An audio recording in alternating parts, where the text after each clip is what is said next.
আপনার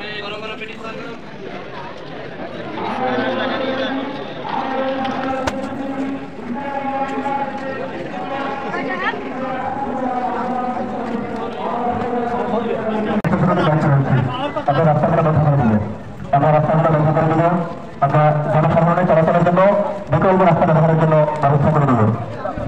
এই সামনে যে লাউচারগুলো দেওয়া আছে, সামনে যে লাউচারগুলো দেওয়া আছে সাংবাদিকদের জন্য ছেড়ে দিতে হবে, সাংবাদিক ভাইদের জন্য ছেড়ে দিতে হবে। আমরা এখান থেকে বলতে চাই ভূমিকা রেখে ইসলামী আন্দোলনে ভোট দিতে হবে নাকি বলেন? তাই আমরা সকলেই ঐক্যবদ্ধ হয়ে ইসলামের মূলমন্ত্র ইসলামী শাসনতন্ত্র, তাই সবাইকে ধন্যবাদ জানিয়ে আমার বক্তব্য শেষ করছি। আসসালামু আলাইকুম। আলহামদুলিল্লাহ রাব্বিল আলামিন। আলহামদুলিল্লাহ, যে সমস্ত ব্যক্তিদের জন্য আমরা কুপন নিয়ে এসেছি স্টেজের ডান পাশে আপনারা কুপন নিয়ে দেখা করবেন। এখানে আমাদের ইব্রাহিম ভাই আছে, আপনারা কুপনগুলো জমা দেবেন। সম্মেলনের পর্যায়ে বক্তব্য রাখবেন জাতীয় শিক্ষক জনজাতি রাখা সংগ্রামী সভাপতি প্রভাষক মোহাম্মদ মনিরুল ইসলাম। বক্তব্য রাখবেন শিক্ষক প্রাণের জেলা সভাপতি প্রভাষক মোহাম্মদ মনিরুল ইসলাম। আসসালামু আলাইকুম ওয়া রাহমাতুল্লাহ।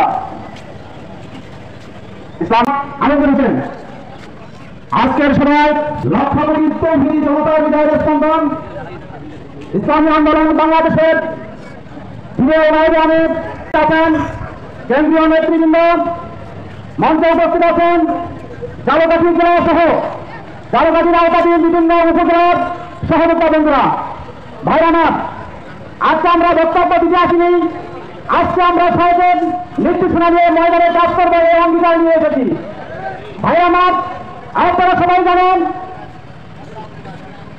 দুটি ইসলামী প্রসঙ্গ আমরা পেতাম না, তাই এক হিসেবে বাংলাদেশের বিফলকারী হাতাতুল আলমের জন্ম না হতে ইসলামী আন্দোলন বাংলাদেশ প্রতিষ্ঠিত হতো না। আর ইসলামী আন্দোলন প্রতিষ্ঠিত না হলে এই জনগণ প্রচার থেকে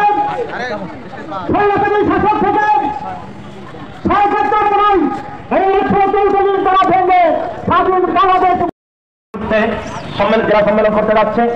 যেই সময়ে সারা দেশে সবচেয়ে বেশি জনপ্রিয় হয়ে উঠেছে যেই দল, জনগণের দল হিসাবে যেটা প্রতিষ্ঠিত হয়েছে, সকলের কাছে গ্রহণযোগ্যতা লাভ করেছে, সেটা হলো ইসলামী আন্দোলন বাংলাদেশ। ইসলামী আন্দোলন বাংলাদেশ আর ছোটখাটো একটা সংগঠন নয়। আপনারা জানেন প্রিয় বন্ধুগণ, এদেশের 1971 স্বাধীনতার পর থেকে আমরা বাংলার জনগণ অবহেলিত ছিলাম, জনগণের অধিকার নিশ্চিত করতে পারছিলাম না। বিভিন্ন ক্ষমতাধররাই মসনদ দখল করে জনগণের উপর স্কিম রোলার চালিয়ে শোষণ চালিয়েছে। ঠিক সেই জায়গা থেকে ইসলামী আন্দোলন বাংলাদেশ 1987 সালে প্রতিষ্ঠিত হয়ে বাংলাদেশের মানুষের পক্ষে